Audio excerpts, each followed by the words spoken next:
لم یاتی نذیر کسی نظر مثل تو نشد پیدا جانا لم یاتی نذیر کسی اعوذ باللہ من الشیطان الرجیم بسم اللہ الرحمن الرحیم اللہم صلی علی محمد وآل محمد وعجل فرجہم واہلک عدوہم۔ 27 رجب المرجب مبعث نبوی کا دن ہے کہ جس دن وحی کا آغاز ہوا، جس دن جہالت کی تاریکیوں میں ایک نور کا آغاز ہوا۔ سب سے جو پہلی بات ہے کہ 27 جو رجب ہے یہ تمام شیعہ علماء کا مشہور نظریہ، بلکہ میں یوں کہوں کہ سب کا اسی کے اوپر اتفاق ہے کہ یہ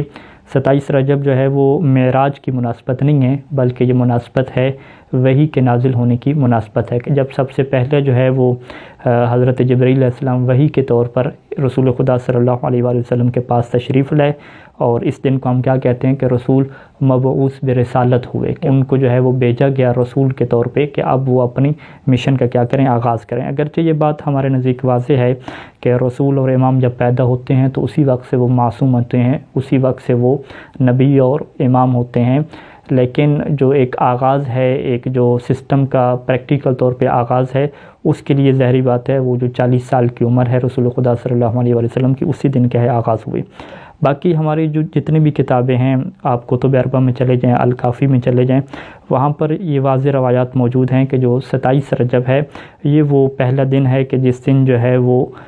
رسول خدا صلی اللہ علیہ وآلہ وسلم کی پر وحی کا آغاز ہوا۔ الکافی کی 2 روایات میں آپ کے سامنے پیش کروں گا۔ ایک مرحوم کلینی نے جو ہے وہ اپنی سند سے امام صادق علیہ السلام سے روایت کی ہے کہ جس میں امام علیہ السلام نے فرمایا کہ یوم 27 من رجب نبئ فیہ رسول اللہ، کہ 27 رجب وہ دن ہے جس دن جو ہے وہ اللہ کے رسول کے اوپر جو ہے وہ نبوت نازل کی گئی، ان کو پیغام بیچا گیا۔ اور اسی طریقے سے شیخ کلینی علیہ الرحمہ نے اپنی سند کے ساتھ امام کاظم علیہ السلام سے بھی یہ روایت نقل کی ہے کہ جس میں امام کاظم علیہ السلام یہ فرماتے ہیں کہ بعث اللہ عز وجل محمدً رحمۃ للعالمین فی 27 من رجب، کہ 27 رجب کو جو ہے وہ اللہ نے اپنے جو ہے وہ حبیب جو محمد ہیں ان کو جو ہے وہ عالمین کے لیے رحمت بنا کر بھیجا۔ اسی طریقے سے شیخ صدوق علیہ الرحمہ نے من لا یعذر الفقیہ میں اور بہت سارے دیگر علماء نے بہت ساری روایات اہل بیت علیہ السلام سے نقل کی ہیں کہ جو 27 رجب ہے یہ جو دن ہے وہ وحی کے آغاز کے دن ہے، یہ جو دن ہے وہ رسول خدا صلی اللہ علیہ وآلہ وسلم کی بعثت کا آغاز ہو رہا ہے، وہ مبعوث برسالت ہو رہے ہیں، یہ وہ دن ہے۔ اب یہاں پہ جو ایک اور نظریہ آیا جاتا ہے اہل سنت کے ہاں کہ قرآن کا جو آغاز ہے وہ 27 رجب کو نہیں ہوا بلکہ وہ ماہ رمضان میں ہوا، اور اس کے لیے سورہ قدر جو ہے وہ قرآن مجید کی آیت پیش کی جاتی ہے کہ انا انزلناہ فی لیلۃ القدر، کہ ہم نے قرآن کو جو ہے وہ لیلۃ القدر میں کیا ہے نازل کیا۔ تو مفسرین نے اس بارے میں مختلف جواب دیے ہیں کہ جس میں سے ایک مختصر جواب یہ ہے کہ یہ جو کہا جا رہا ہے کہ ہم نے قرآن کو لیلۃ القدر میں نازل کیا، حالانکہ قرآن جو ہے وہ 23 سال میں 23 ایئرز میں کیا ہے نازل ہوا، تو یہ وہ قرآن کا نزول دفعی ہے کہ ایک ہی دفعہ میں قلب مصطفیٰ پہ کیا ہے قرآن کو نازل کر دیا گیا۔ پھر اس کے بعد آیات جو ہیں وہ قرآن مجید کی مختلف ہیں کہ جس میں جو ہے وہ سورہ بنی اسرائیل کی 106 نمبر یہ آیت موجود ہے کہ وہ قرآن فرقناہ، اور قرآن کو ہم نے جدا جدا رکھا ہے لتقرأوا للناس، تاکہ آپ لوگوں کو جو ہے وہ یہ پڑھ کے سنائیں ٹھہر ٹھہر کے، وَنَزَّلْنَاهُ تَنزِيلًا، اور ہم نے اس کے بتدریج کیا نازل کی ہے۔ یعنی یہ آیت کہہ رہی ہے کہ قرآن کو ہم نے سٹیپ بائی سٹیپ تدریج کے ساتھ الگ الگ طور پہ نازل کیا ہے، اور سورہ جو قدر میں ہے وہ یہ کہہ رہی ہے کہ ہم نے قرآن کو ایک ہی دفعہ میں کیا ہے پورے کے پورے نازل کر دیا گیا۔ تو جو قرآن کا نزول دفعی ہے وہ ہو سکتا ہے کہ لیلۃ القدر میں ہو، وہ ماہ رمضان میں ہو، لیکن جو قرآن کا آغاز ہے کہ جس ترتیب سے رسول خدا کو کہا جاتا تھا کہ اب یہ والی آیت پڑھیں، اب یہ والی آیت نازل ہو رہی ہے، تو اس ترتیب کا جو آغاز ہے وہ 27 رجب کو کیا ہوا ہے، یہ وہ پہلا نقطہ تھا۔ دوسرا نقطہ کہ جب وحی کا آغاز ہوا اور یہ جو پہلی آیات نازل ہوئیں سورہ علق کی 5 جو آیات نازل ہوئیں، بسم اللہ الرحمن الرحیم اقرأ بسم ربک الذی خلق، اس آغاز کے بارے میں جو اہل سنت کے مصادر ہیں ان کی کتب ہیں، اس میں عجیب و غریب سی روایات پائی جاتی ہیں کہ جس کے اوپر رسول خدا صلی اللہ علیہ وآلہ وسلم کی شخصیت کے اوپر بھی اعتراض کیا بنتا ہے کہ وہ روایت یوں ہے کہ جب وہ فرشتہ جو ہے وہ وحی لے کر نازل ہوا تو اس نے جو ہے وہ کہا کہ اے محمد جو ہے وہ تم پڑھو،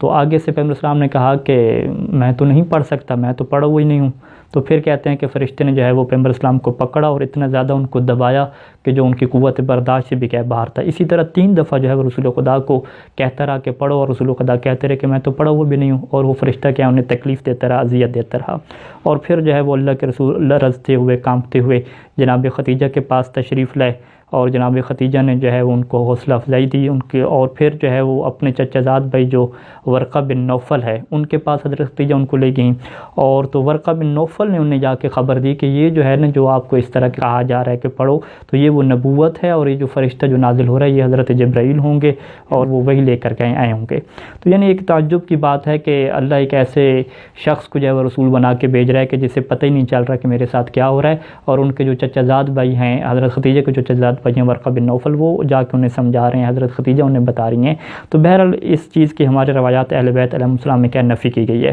ہمارے پاس جو روایات ہیں جیسے کہ تفسیر قمی میں یہ روایت ہے کہ جب حضرت جبرائیل آئے اور انہوں نے کہا کہ یا محمد اقرا، کہ اے محمد پڑھیں، تو آگے سے پیغمبر اسلام نے یہ نہیں فرمایا کہ میں پڑھا ہوا نہیں ہوں، بلکہ فرمایا کہ وما اقرأ، کہ میں کیا پڑھوں، کہ یہ بتائیے کیا پڑھنا ہے۔ تو پھر حضرت جبرائیل نے فرمایا کہ اقرأ بسم ربک الذی خلق، کہ اپنے اس رب کے نام سے پڑھیں کہ جس نے آپ کو پیدا کیا۔ پھر یہ جو روایت ہے امام محمد باقر علیہ السلام کی ہے کہ اس میں جو ہے وہ امام فرماتے ہیں یعنی خالق نورک الاقدم، کہ آپ کے نور کو پیدا کیا، پھر جو ہے وہ آپ کے نور سے جو ہے وہ علی علیہ السلام کو جو ہے وہ خلق فرمایا، اور پھر قرآن کی آیت نازل ہوئی کہ اقرأ وربک الاکرم الذی علم بالقلم، یعنی علم علی ابن ابی طالب علیہ السلام، کہ اس رب کے نام سے پڑھیں کہ جس نے جو ہے وہ قلم کے ذریعے سے سکھایا، یعنی علی علیہ السلام کو سکھایا، اور علم الانسان ما لم یعلم، اور یعنی علم علی من الکتابۃ لکا، اور علی علیہ السلام کو جو ہے وہ کتابت لکھنا سکھایا کہ علی علیہ السلام آپ کے لیے کیا ہے لکھیں گے، اور کاتب کیا ہے وہی بنیں گے۔ اور اسی طریقے سے جو ہے وہ بحار الانوار میں اور دیگر کتب میں یہ روایت بھی موجود ہے کہ جب رسول خدا صلی اللہ علیہ وآلہ وسلم کے اوپر وحی نازل ہو گئی تو وہ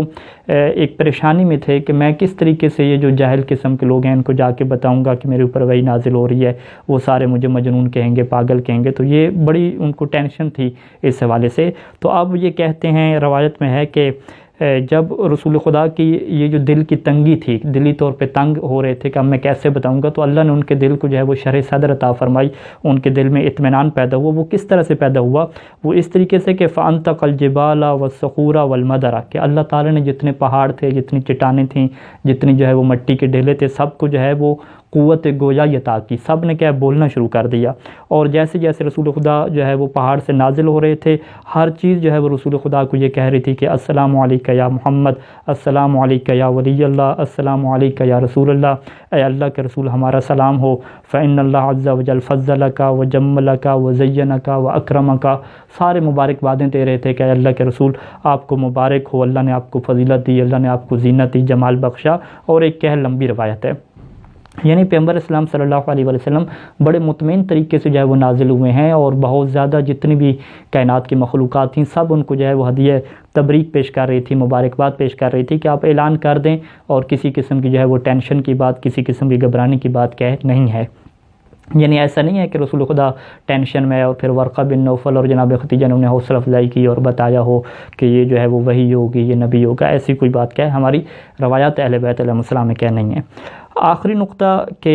قرآن مجید کی آیت ہے کہ هو الذی ارسل رسولہ بالہدی ودین الحق لیظہرہ علی الدین کلہ، یہ جو آیت ہے 3 مرتبہ کیا قرآن میں بالکل اسی سیم ٹیکسٹ کے ساتھ کیا تکرار ہوئی ہے کہ وہ ذات کہ جس نے اپنے رسول کو ہدایت کے ساتھ بھیجا اور حق کا دین بھیجا، کیوں؟ لیظہرہ علی الدین کلہ، تاکہ جو اللہ ہے وہ اپنے اس دین کو تمام دینوں کے اوپر کیا کر دے، ظاہر کر دے، یعنی جو دین اسلام ہے، دین حق ہے، وہ تمام دینوں کے اوپر کیا آ جائے، غالب آ جائے، اسی کی کیا ہے حکومت ہو۔ اب یہاں پہ جو بنیادی سوال پیدا ہوتا ہے کہ کیا ایسا ہوا ہے،